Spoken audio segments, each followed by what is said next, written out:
Happy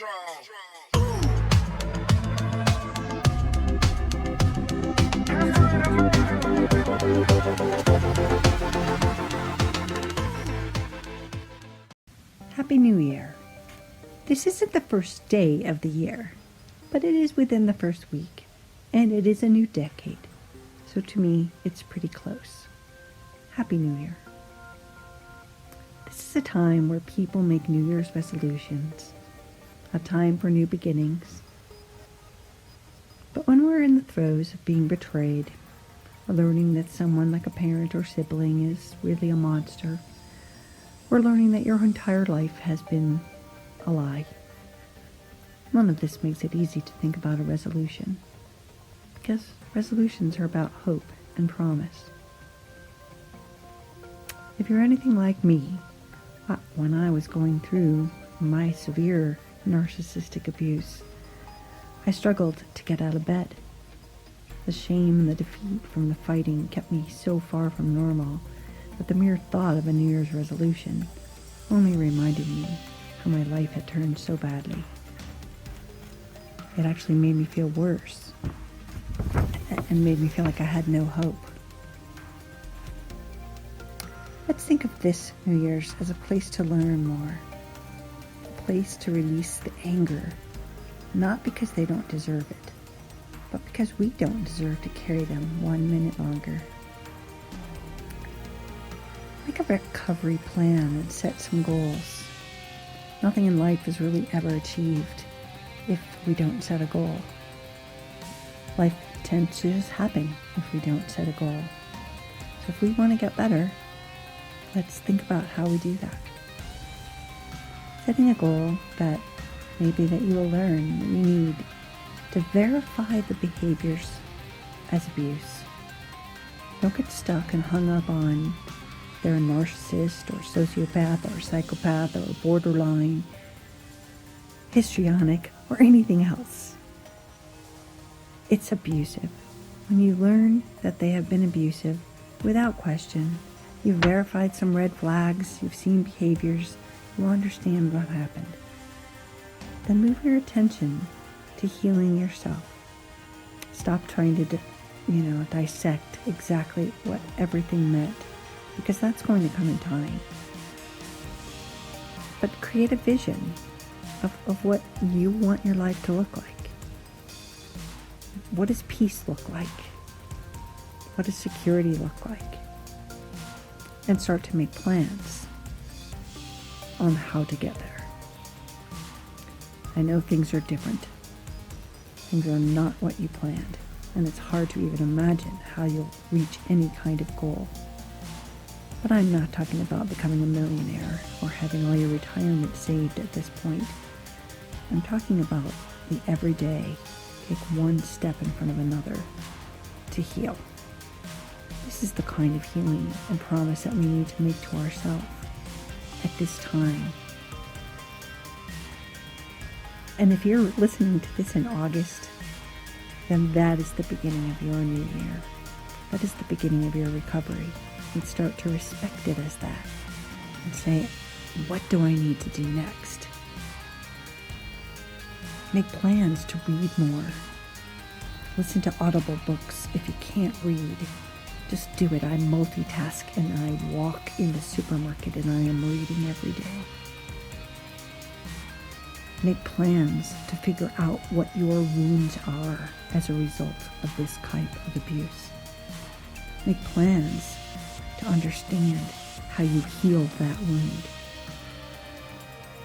Read the books on abandonment, on self-love, on codependency, on people-pleasing, on boundaries, on forgiveness, on self-help. And that's all I can think of at the top of my head. If you read one of these books and it doesn't ring true, that's okay. You can cross it off the list. It's like going to the doctor and finding out, oh, we'll do all these tests and eliminate these things. Do that with your recovery and promise yourself, I will read every week. Dedicate a time, dedicate some space to healing, but set no time restrictions. Don't put that on yourself. Promise to take one step towards your goals every day. One baby step. Getting out of bed counts. But tomorrow, get out of bed, take a shower, and clean your kitchen. Just start somewhere. You don't have to go for the gold. Just get out of bed. Just say, I'm tired of ever having this happen, and I don't want to be here. But be careful not to rush your recovery.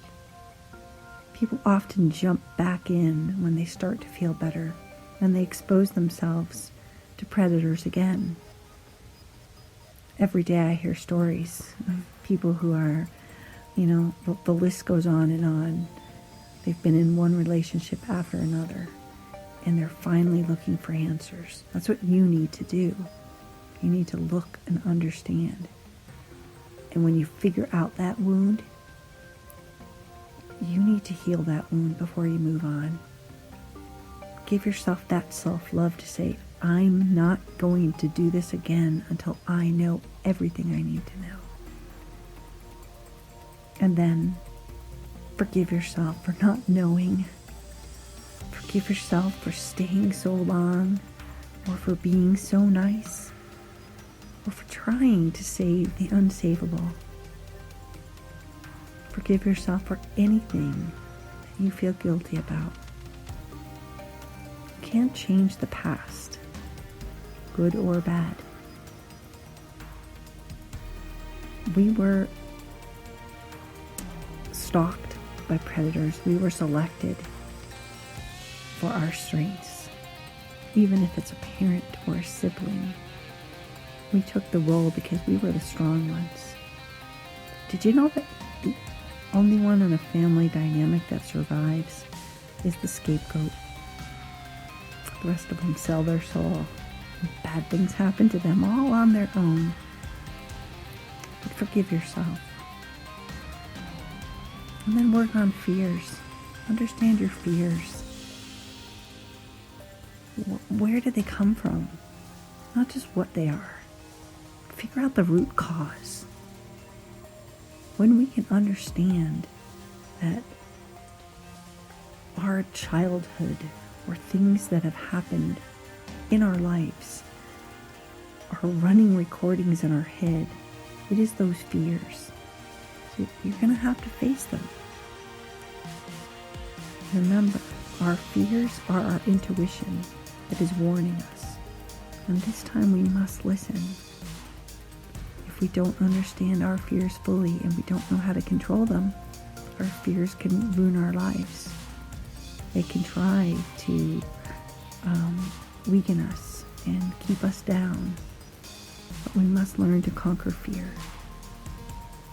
We must learn to be courageous, and we must learn strength and resilience. We must find the courage. And what this means is to listen to some positive stuff. Go on to YouTube and put in TEDx, courage, bravery, resilience, self-love, forgiveness. Look at those. Get that hope in your heart, and you will get stronger every single day. Push yourself to go out and meet your friends. Do what makes your heart full. Isolation has no place in recovery. This year, this New Year's, this new century, decade, I always do that. This new decade is full of beginnings. You get to write the ending. You get to decide how it goes. Don't stay down. You were never like that before. Don't let them take this away from you. Be as strong as you can and take one step every day to your recovery goal. 2020 is your year. Your year to make changes and to change and break patterns, to heal after emotional abuse, and to find hope and to have the faith that you will be okay. enjoy 2020. This is Tracy Malone.